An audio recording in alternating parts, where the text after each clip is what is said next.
On the news, court sentences Maina to 8 years in prison for money laundering. Lawmakers impeach Imo State House of Assembly Speaker. And the group condemns incidents of violence against women during Anambra polls.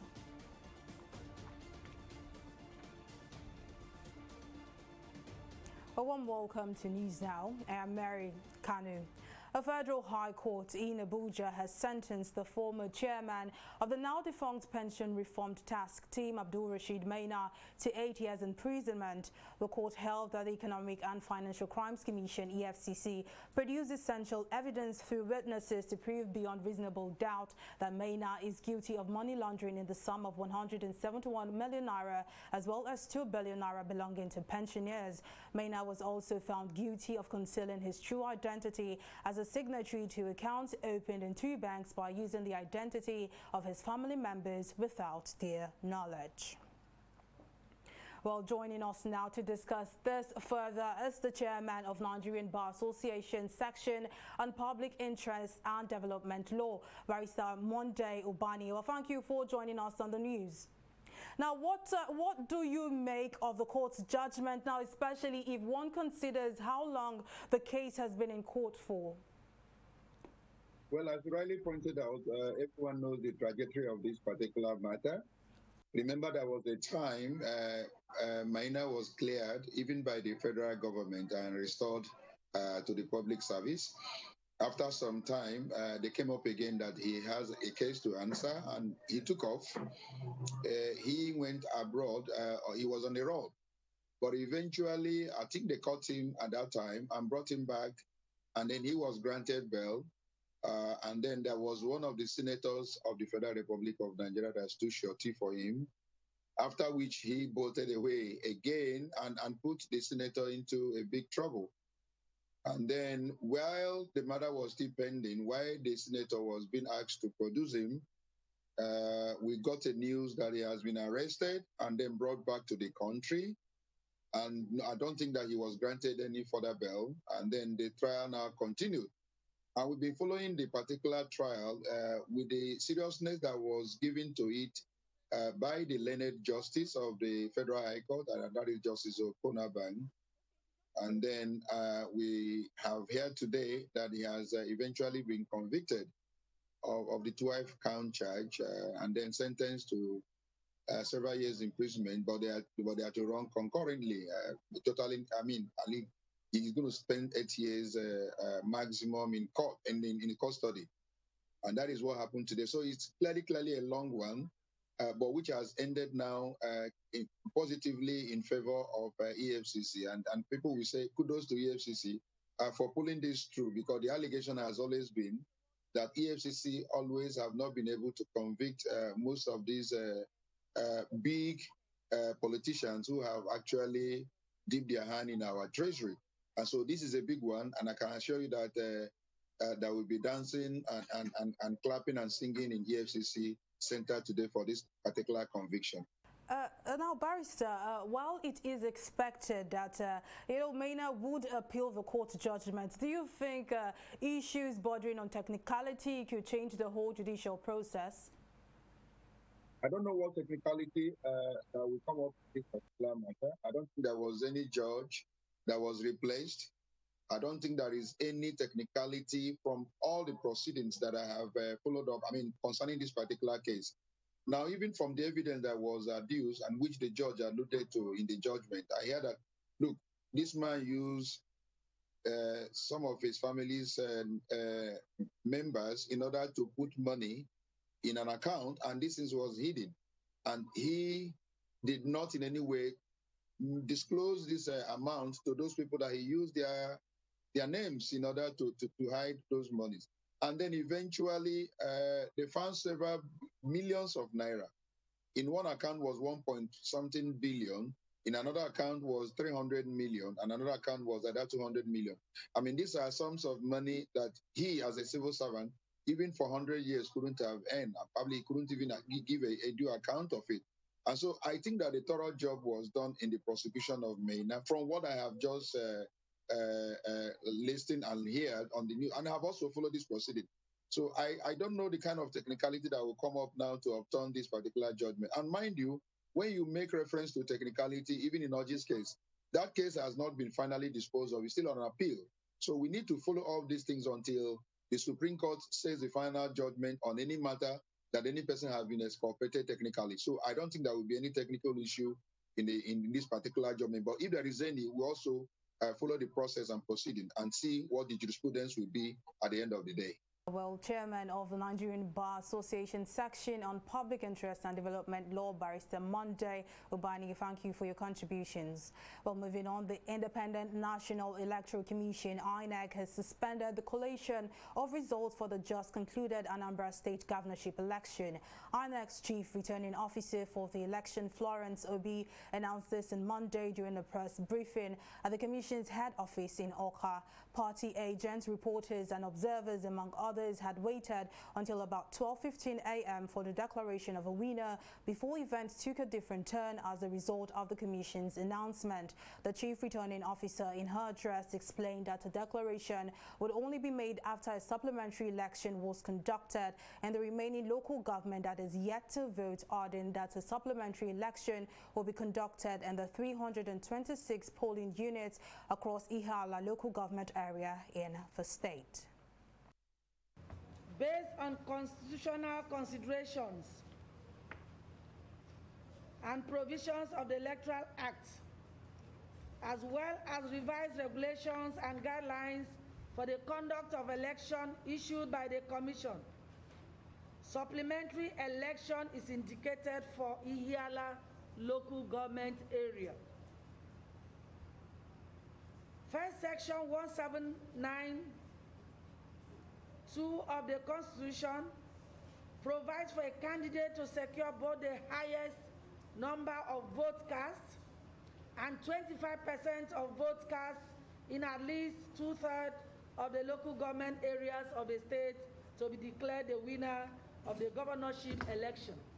I hereby announce the suspension of the process of collation of results and declaration of a winner until the supplementary election is held in the 326 polling units in Ihiala local government area of the state.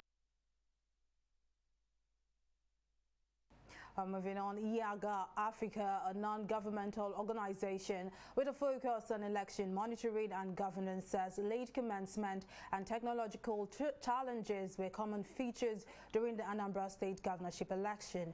The group expressed these concerns in a situational statement signed by its executive director, Samson Itodo, on the Anambra State gubernatorial election held on Saturday.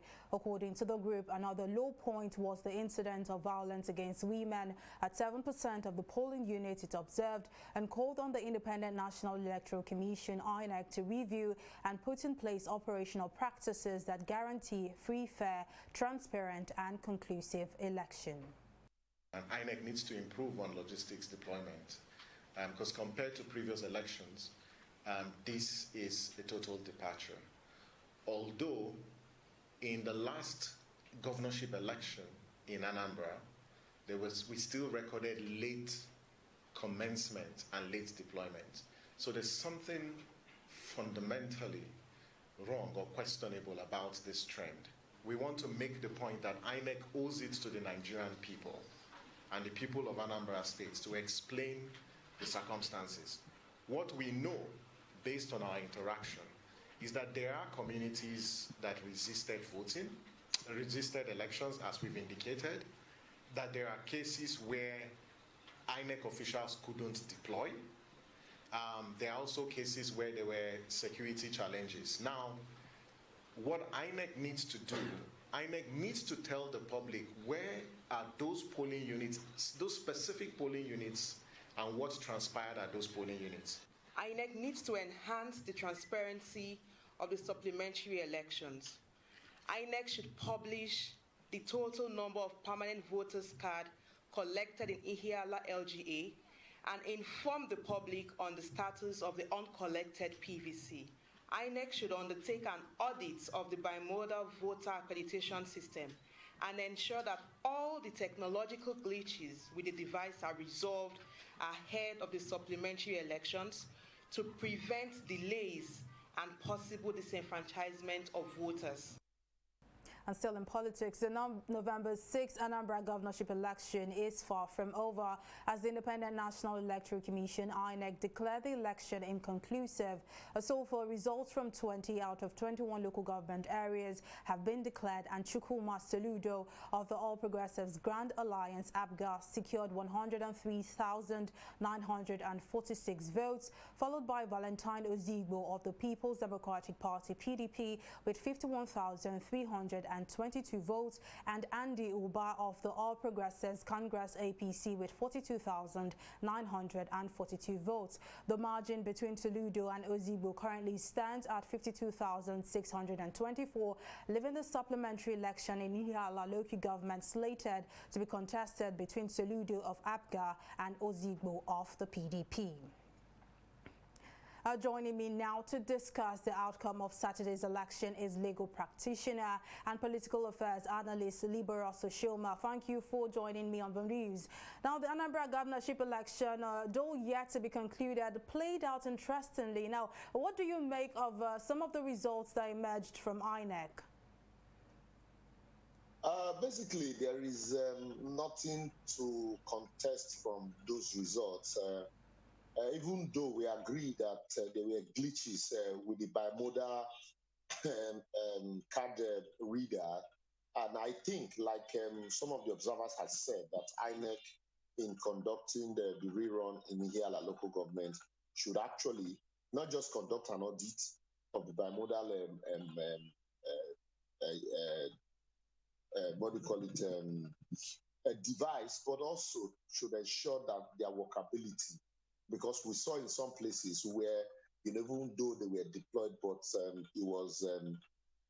they were failures, like we've consistently recorded even in general election in 2015.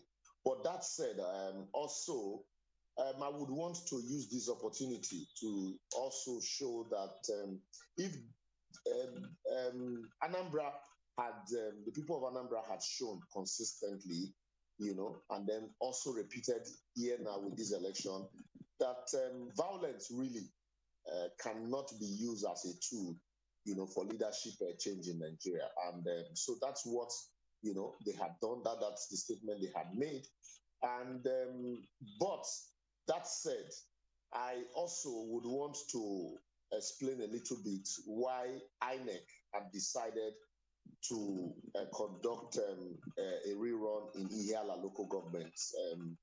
As at Saturday evening, there were reports that a lot of materials, polling materials, did not get to Ihiala early. And so hoodlums in some cases chased away ad hoc staffs that went to conduct elections in those areas. So election majorly didn't take place in most part of Ihiala. And considering the fact that you have about 148,000 registered voters in Ihiala, even though the turnout of voters, the turnout of actual voters had been hovering between 20 and 22%, which is not different from the actual voters in the last election in 2017.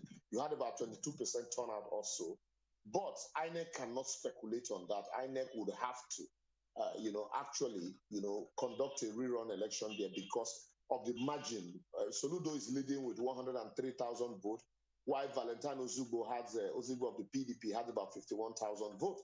And so if you have 148,000 vote differentials, let's assume that everybody turns out to vote, which might not be the case. Definitely, it might, turn the results. But that's why INEC would just want to give the benefit of that. But because in most cases, there has always been speculations and lack of transparency, that's why a lot of people are skeptical and calling on INEC to be transparent, and then also ensure that let people have the number of PVCs collected. If you remember, this also played out in Kogi at some point during the Yaya Bello election, but why in Dekina local government, why people were calling on INEC to at least release the number of PVC collected. But INEC refused to do that against the backdrop of the Supreme Court judgment that overvoting can only be reckoned with the electoral register and not the number of PVC. Well, I'm afraid that's how much we can take on the news. Political affairs analyst and legal practitioner Libero Soshoma, thank you for joining us on the news and for your contributions.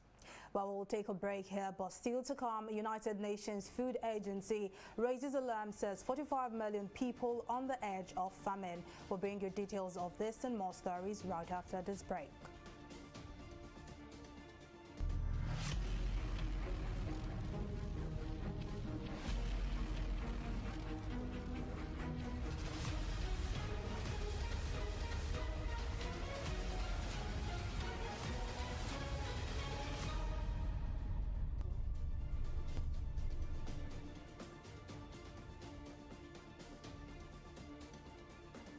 Well, glad to have you back. Here's a quick reminder of some of our major stories tonight.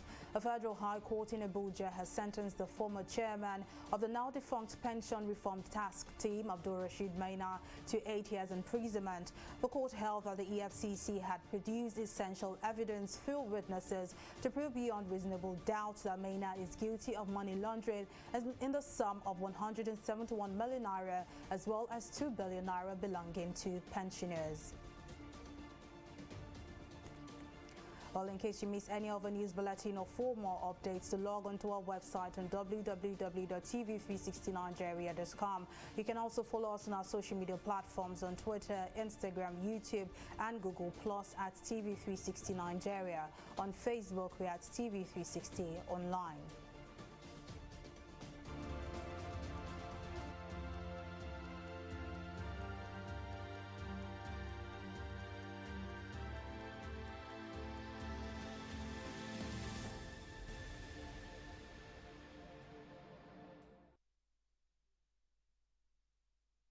The Nigeria Center for Disease Control, NCDC, has announced an additional death from the coronavirus pandemic on Sunday.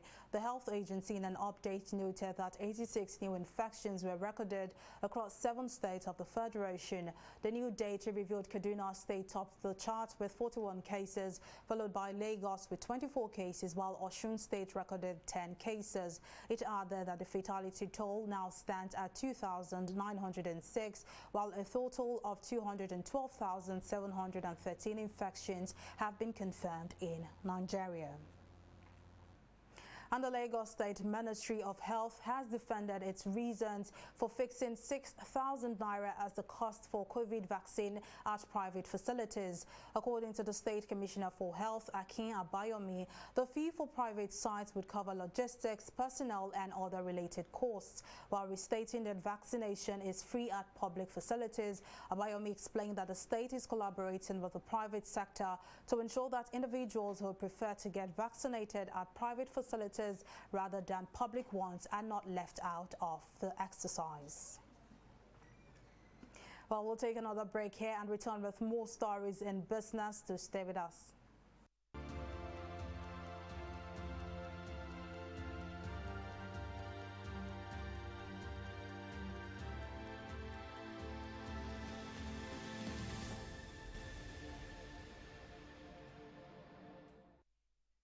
In the last 3 years, we have built a multi-purpose center, which is the envy of all in our constituency. And I can tell you that the people who are living there are already enjoying it.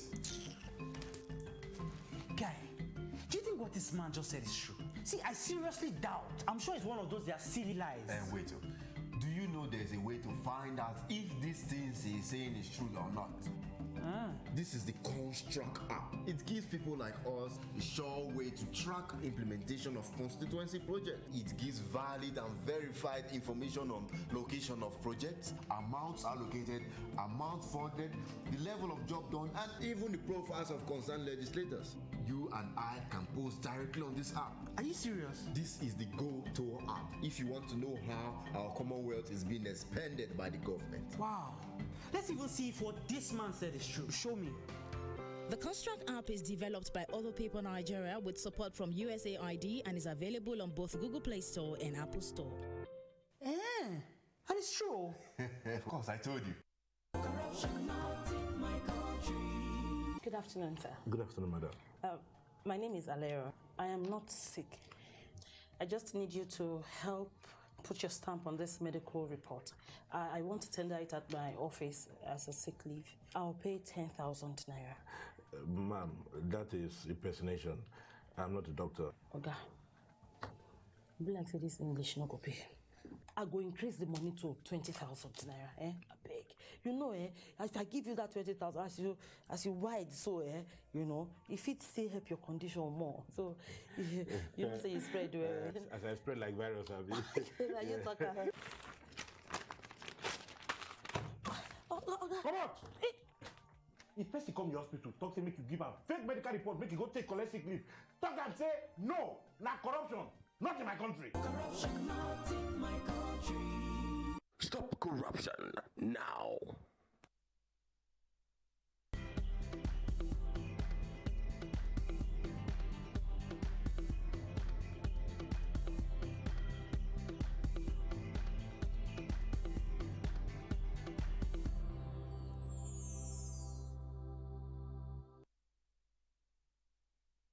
Welcome back. Well, up next is business news with Folashade Ogorinde. Over to you now, Folashade.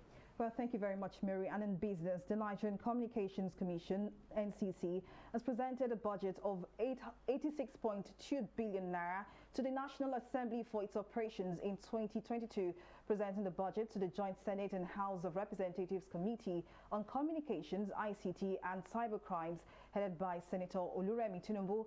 The Executive Vice President, the Chairman of NCC, Umar Dampata, gave an overview of the performance of the Commission's 2021 and 2022 budget. Meanwhile, the lawmakers demanded an explanation on the deployment of the fifth-generation 5G technology in Nigeria and its technological impact on Nigerian citizens.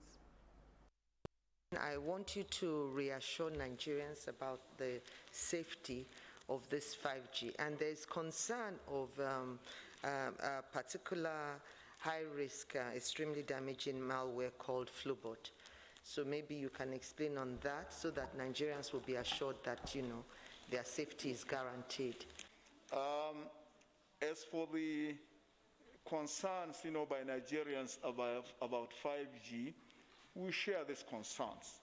And we went to great lengths to explain that whereas these concerns, are justified, but the facts on the ground, do not really lend credence to these concerns.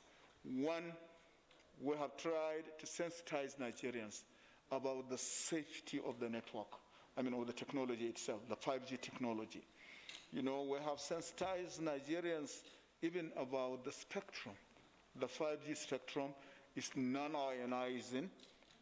This is a statement, a categorical statement made by the International Commission for Non-Ionizing Radiation Protection, where they say the 5G spectrum, the very one we're about to auction, is perfectly safe.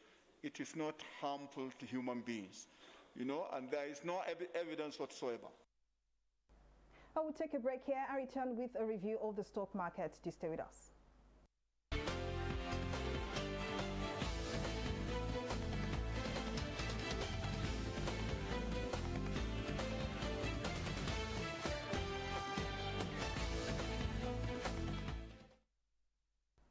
The first day of trading began on a positive note as investors gained over 643 billion naira at the end of Monday's trading session. This comes as all-share index appreciated by 2.93% to close at 43,246 basis points. Now, all indices flagged a bold green color as market activity saw that all-share index closed at over 43.246%. Now, we can see the market summary sees that over 443 million volume of shares are valued at 5.048 billion naira.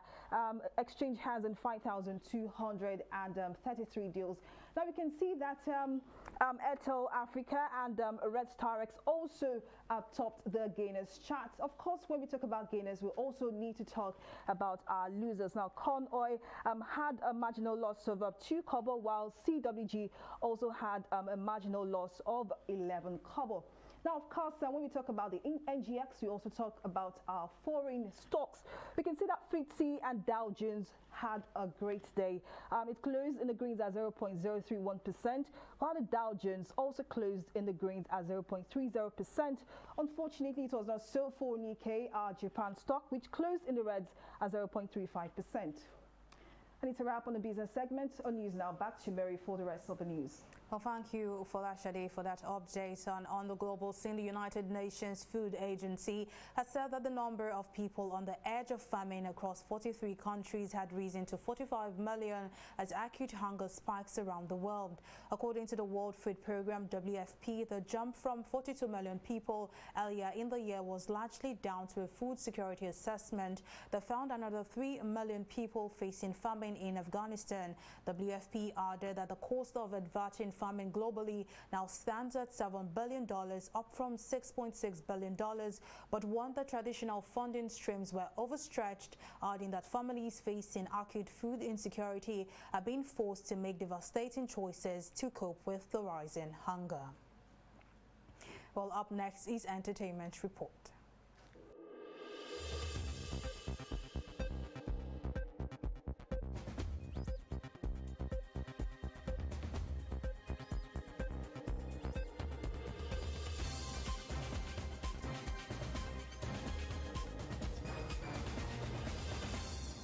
Mother to popular Nigerian comedian Gordons has tied the knot at the age of 72. The Delta State-born comedian shared the news via his official Instagram handle with a picture from the wedding ceremony. After a few years in the gospel music industry, Gordon had his comedy break in 2005. He has since gone on to become one of the most sought-after comedians in the country.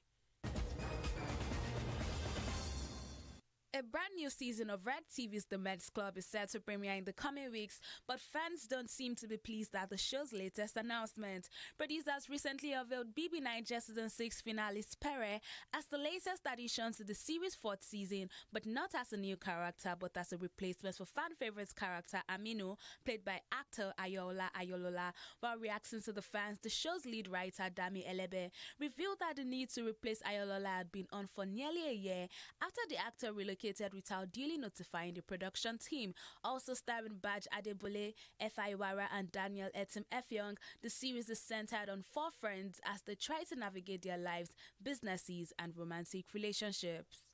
And that is all that we have for you on the entertainment segment of News Now.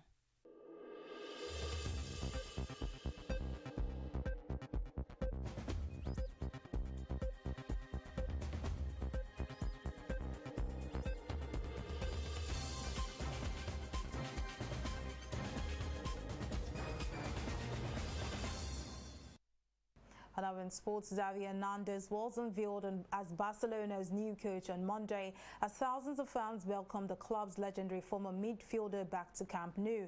The return of the 41-year-old as coach 6 years after he left Barcelona to play in Qatar has generated huge excitement, with Barca sitting 9th on the La Liga table.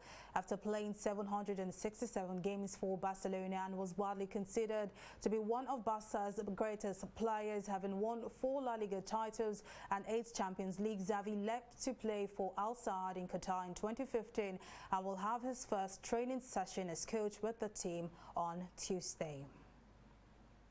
Well, that's all in our package at this time. Well, thank you for watching. I'm Mary Kanu. Bye for now.